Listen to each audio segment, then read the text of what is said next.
Сайн байцгаана уу? Өнөөдөр би та бүхэндээ кребли хэмээх маш амттай борцгийг хэрхэн хийх талаар тайлбарлая. За, зурмагт цэцгийг тарга орно. За, эхлээд цэцгийгээ хийн. Дээрэс нь таргаа нэмжрхийн. За, энэ зурмгийг зөвхөн цэцгийн тарга хоёроор зурна. За, өндөг, давс, элсэн чихэр, эсгэгч гэх мэт амтлагчудаа эхлээд хийн. За, энэ зурмгийн дээрээ бейкинг паудер хийхгүй, бейкинг паудерыг гурилан дээрээ хийн. За, ингэсний дараа сайтар хутгана.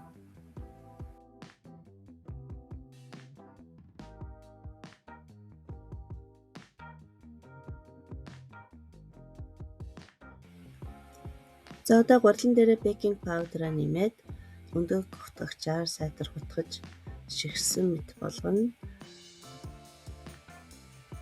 За, ингээд гурилаа хутгасны дараагаар нь гурил усмал хоёроо нийлүүлээд зурмгаа бэлтгэе. За, зурмаг маань ерөнхийдөө маш нялцгай болдог. Маш зөөлөн нялцгайтай зурмаг болдог. За, нялцгай байхын хэрээр хураа гурил нэмсний хэрэггүй. За, миний хувьд бол 750 г гурил ашигласан. За, газар газрын гурилны чанар өөр учраас за, нэг 40-50 г орчим их багын зөрүүтэй байх болов гэж бодож байна.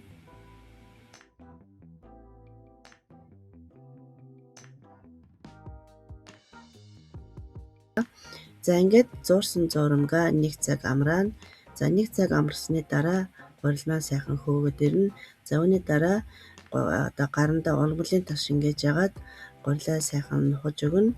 За, хураа гурилыг бас маш сайн ашиглаарай. За, хураа гурилыг ашиглан ингэж одоо нухах юм бол гурилмаа сайхан эвэнд ороод ирнэ. За, энэ томоор нь нийлдүүд нэлээд ажиллагаатай учраас жижиглээд 3 хуваасан. За, ингээд 3 хуваагаад мөн дахин нухна.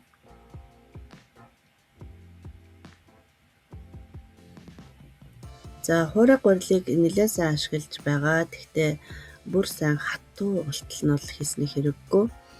За, ингээд гурилаа сайхан илдээд дараад нь борцгоо хэрчинэ. За, өөрийн дурын хэвээрээ хийж болно. За, ерөнхийдөө энэ кребли гэдэг энэ борцог бол Германаас гаралтай.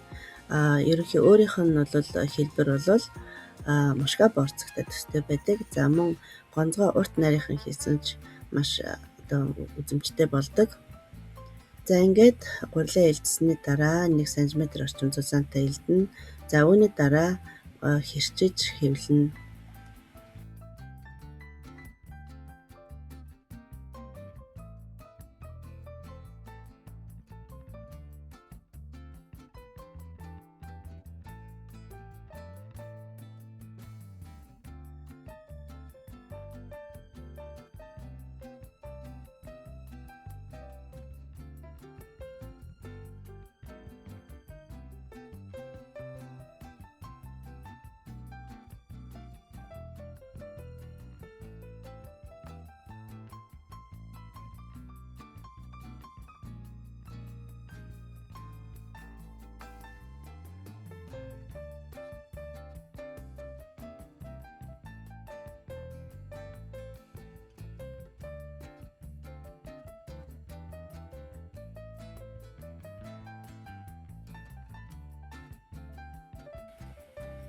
За, одоо ингээд тасаа сайтар халаасны дараа борцгоо шарж эхлэе.